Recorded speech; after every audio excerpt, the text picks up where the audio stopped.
Halos naubos talaga lahat. Kunti na lang yung tinira sa atin. Bali isang pares na lang yung output. Bali sa drive to eh. And the rest na yan, lahat ng OPT nya sibak. Ito na expected ko naman na yan, kasi katulad dun sa isa, ganun din ang nangyari. Ganito kadami yung nasira. Ito pa lang partially pa lang na ito pa lang yung mga nasilip ko. Tapos MOSFET dito sa may stepper nya. For today's video, bali meron ulit tayong gagawin na power amplifier. Dayo na naman ito from Bignay. Ano sana yung pangalan nito? Wala yung pangalan nito. Wala yung sticker. From Bignay, Valenzuela ba or Caloocan? Basta taga Bignay ito. Una-una sa lahat, maraming salamat sa pagkakatiwala mo ng unit mo rito sa akin, sir. Shoutout sa inyo. Yun, Ace na CE5 ulit. Tapos, ang issue rito, kaya dinala sa atin, naka-protect and then naka-clip. Ito, hindi ko na ipapakita or sa inyo or ipa-plug in para makita nyo lang na naka-clip and then protect. Bali, diretso na lang tayo kasi nga bukas na yung takip kasi na-check up ko na ito or na-check up na namin bago mag-deal sa kontrata. Yan, ganun naman dito eh. Pag hindi nagmamadali may-ari na kaya mag-antay na once na binuksan ko para check up is binubuksan muna. Pero pag nagmamadali by chat na lang. Papakita ko sa inyo na sabi ko no need na i-plug in kasi yan tosta na naman siya oh. Tostado na naman siya oh. Yan. Dito sa may kabilang channel is okay pa. Hindi siya naka-protect, naka-normal mode siya. Pero dito, talagang protect at saka clip to kasi tostado. Katulad to sa previous na ginawa ko na C5 na ayan oh, hindi pa kinukuha pero nag-contact na yung may-ari nito na kuha na lang to, pipick upin na lang. Yan. Sunog yung board niyan. Sa channel 2 naman siya. Ito naman channel 1. Yan. Nagtataka ako bakit ganito lagi yung issue ng Ace na C5. Laging sunog yung mga pyesa niya. Ayun, bago natin simulan to, syempre, promotion muna tayo agad. Sa mga hindi pa nakapag-follow, paki-follow naman ng Facebook page natin sa my Facebook. And then YouTube channel, sa mga hindi pa nakapag-subscribe, paki-subscribe, like, share, and then syempre, paki-hit ng bell button sa gilid para updated ka sa mga susunod na video na i-upload ko. So ngayon, bali simulan na natin. Ang gagawin ko na lang dito is baklasin na lang ito. Baklasin ko ito. Baklasin ko ito. Sabay ko na siyang babaklasin dahil yung value dyan, halos hindi mo na makita yan. Kasi sunog yung board, sunog yung pyesa. Hindi mo na makita yung nakasulat dyan kung anong value yung mga naka-indicate. Kaya ang gagawin natin is ikukumpara siya natin dito. Buti dito, wala pa siyang ganong sunog. Or wala talaga siyang sunog. Kaya ang gagawin natin, yan, ihambing na lang natin o i-comparison natin para makuha natin yung value. Yan lang yung simpleng tips na may tuturo ko sa mga magsisimula pa lang sa pagre-repair ng mga power amplifier. Lalo ng mga tropa nating bago-baguhan pa lang tulad natin. Sa mga master dyan tatawanan na lang tayo. So ngayon stay tuned lang kayo para hindi na mababa yung walang kwentang vlog natin. Babaklasin ko lang muna itong dalawang board. Baklas ko na yung dapat baklasin. Halos naubos talaga lahat. Kunti na lang yung tinira sa atin. Bali isang pares na lang yung output. Bali sa drive to eh. And the rest na yan, lahat ng OPT nya sibak. Ito na expected ko naman na yan kasi katulad dun sa isa, ganun din ang nangyari. Ganito kadami yung nasira. Ito pa lang partially pa lang na ito pa lang yung mga nasilip ko. Tapos MOSFET dito sa may stepper nya. Ito isa. Then itong dalawa is buo pa. Yan. Tapos output nito sibak. Lahat ng bloke sibak. Yan, yung bloke na resistor sibak ito. Ubos yan. Tapos yan yung mga lumiab na mga resistor, iba ito butas nga oh. Butas talaga siya oh. Grabe. Same nang nangyari dito talaga siya oh. Sa C5 ko na yan. Ganun yung nangyari dyan. Kaso magkaiba lang sila. Dito na side naman yun eh. Ito naman kasi dito yan. Ayun. Yan lang yung partially na nakita kong sira. Ito yung isa sa nagiging problema talaga ng power amplifier kapag wala siyang fuse. Wala sang fuse, ganun talaga mangyari. Yan oh. Kasi itong diode, buo, matibay. Dapat masisira yan eh. O di kaya magsushort siya para puputok yung diode dito sa may AC line sana. Ang nangyari, buo pa rin siya eh.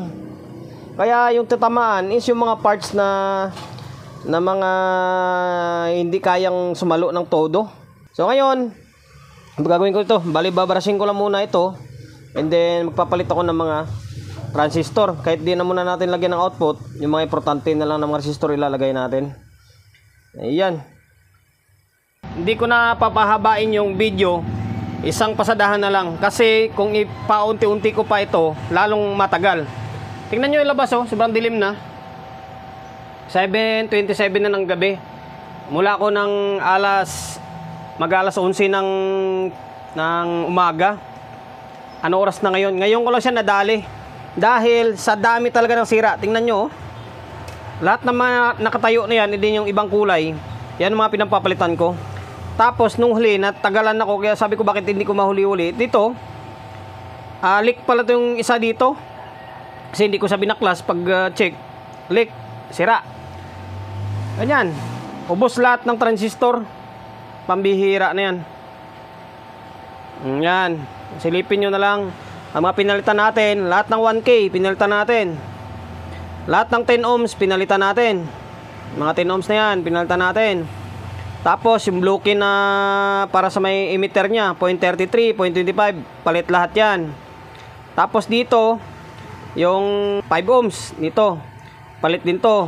Tapos dito, 680 ohms na 3 watts, 5 watts yung nilagay ko. Yan, basta lahat ng mga na iba yung kulay, and then yung mukha, napalitan ko na yan. Ganon katindi yung nangyari, na hindi na bago sa akin to. Kasi ganon din nangyari dyan sa isa na yan, oh. Yung CE5 na yan. Ganyan na ganyan din. Magkaiba lang sila ng channel na nasira. Tapos, yung MOSFET dito na 3710 IRF 3710 sira rin. Isa. Yan, pinalitan natin yan. Output sira. Grabe. Ayun, shoutout kay sir nito, yung nagpagawa sa atin. Hindi lang pahirap, sadyang pinahirapan tayo. Na hindi naman tayo basta-basta sumusuko sa ganitong klaseng gawain eh. Matyaga tayo. So ngayon, sinubukan ko na siyang i-fix bias agad. Diretsong fix bias na tayo para hindi na pabalik-balik yung gawa natin. Yan, 501 yung nakalagay. Sinubok ko muna sa samay 220 yung nakalagay ah. Yung isa natin is naka-stock pa ito. Saan ba? Ayan o, naka-stock pa. Yan, kumpara natin yung bias nila kung magiging parehas na nilagay natin dito sa may stock against doon sa may trimmer. So ngayon, ibabalik ko lang muna itong board. Tapos ibabalik natin yung mga kable para masukatan natin kasi gabi na. Bali, eto na, naibalik ko na yung mga kable, kabilaan ng channel. Inulit ko, ito yung stock. Yan o, yung dilaw na yan. Against dito sa may fix natin. Ayun, nakauna yung bulb natin. O, yan. Protect. Tingnan natin, baka mamaya may umusok. Ayan, nag-active siya. Nag-active na. Normal yung bulb. Sukat tayo. Sensya na kayo ha. Medyo one man game tayo. Ito yung trimmer nya oh. Yan o, nakasiksik oh. Tinanggal ko. Ito. Yan. Ito yung stock. Yung stock. Bias dito. Dito. Yan, alas na sa 0.4. Yan. Mas maigi nga, baba na konti, mga nasa 0.3 para hindi siya ganun kainit. Para hindi siya madidisgrasya. Dito, ito yung Pinex natin ha. Ito yung 220 oh. Ay, hindi pala to. Drive pala ito. Ayan oh, nasa halos nasa 0.3 yung atin. Na para sa akin mas okay nga yung ganyan eh. Para sa akin ha, mas okay pa yung ganyan. 0.3. O, 0.3. O, 0.3. Yan, 0.3. So ngayon, ang gagawin natin, hindi natin gayahin to. Magbababa tayo ng konti para medyo bawas sa init kung sakali. Ang gagawin natin, i-fix na rin natin ito. Itong trimmer na ito, fix natin yan. Tanggalin natin yan. Tapos ito 20 na lang natin para mas maigi, medyo bumaba siya ng konti. Para hindi siya ganun ka-init. Naulit ko guys disclaimer, kanya-kanyang diskarte lang naman yan. Kung bet nyo yung ganung diskarte, yung papalitan nyo talaga ng trimmer, and then adjust nyo sa nasa halos 0.4, pwede naman, nasa sa inyo pa rin naman yan. Sa akin naman, ito yung trip ko mas gusto ko yung nasa halos 0.3 lang and then fixed bias di ganun na akin kanya-kanyang diskarte lang. Ngayon papalitan ko muna itong trimmer na ito. Pinix bias ko na rin to. Yan, 220 nalagay natin. Yan, sige pre. Ito yung stock na hindi pa natin nagalaw. Tapos ito tinanggal ko na rin, tapos pinalitan ko na rin ng malaki. Kaya naman, ito 5 band na ginamit ko rito. 5 band, ito naman 4 band lang. Yan siya sabihin nyo maliit yung nilagay natin, kaya malaki na nilagay ko. So ngayon babalik lang ulit natin para matitesting natin, ma-audio test natin kung may audio na siya. Naglagay na ako ng dalawang speaker. Ito dalawang speaker. Tapos yung audio source natin, itong cellphone natin na isa. Yung speaker natin is nandun na sa gilid. Iba na yung system natin. Kasi mag-alas 8 na, kaya nagmamadali ako sa pagbablog. Para kahit pa paano, meron naman tayong mabuo ngayong araw. Kasi hindi biro ang pagre-repair, lalo na sa mga power amp. Tapos yung halos tulad dito, halos naubos lahat ng pyesa, is medyo mangangamote ka talaga. Ayun, bali ito na, nakauna siya. Mandar na yung audio source natin. Ito yung channel na pulbos Yan, ito yung daming sira. Okay na siya may audio na hanap tayo na ibang tugtog kasi copyright tayo. Okay, meron pa rin. Naka YouTube kasi tayo. Meron na Hinaan ko lang kasi nakakaya naman, nakatapat tayo doon sa may kabila, hindi gabi na. Pero makita nyo naman may audio. Ayan Tapos dalawain natin. Ayan, okay na. Tsaga-tsaga lang talaga. Hindi na talaga bago sa akin yung CE5. Kadalasan talaga sa na-encounter ko sa CE5, once na nasira siya, ang dami niya talagang tatamaan. Ang dami niyang tatamaan or dami talaga masisira.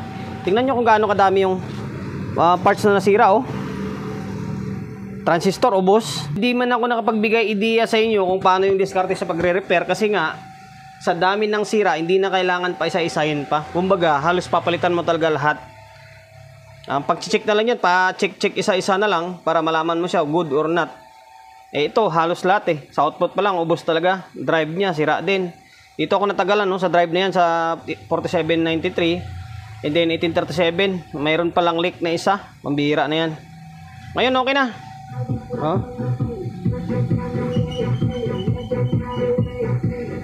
Ayan, hanggang dito na lang. Sir from Bignay, Caloocan ba yun o Valenzuela?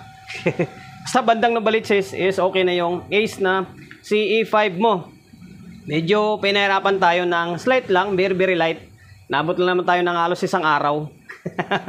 Maraming salamat sa pagkakatiwala mo ng unit mo rito sa akin. And then promotion, bago tayo magtapos, siyempre shop natin always on the go na 24/7. Sa mga gustong magpa-prepare along sa OU, Quezon City, and number 61 Don Julio Gregorio Street sa OU Road sa OU, Quezon City. Social media pages natin sa mga hindi pa nakapag-follow, paki-follow.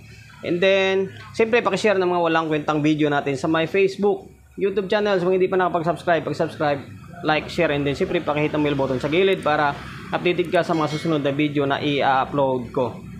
Ingat, God bless, and then peace sa atin lahat.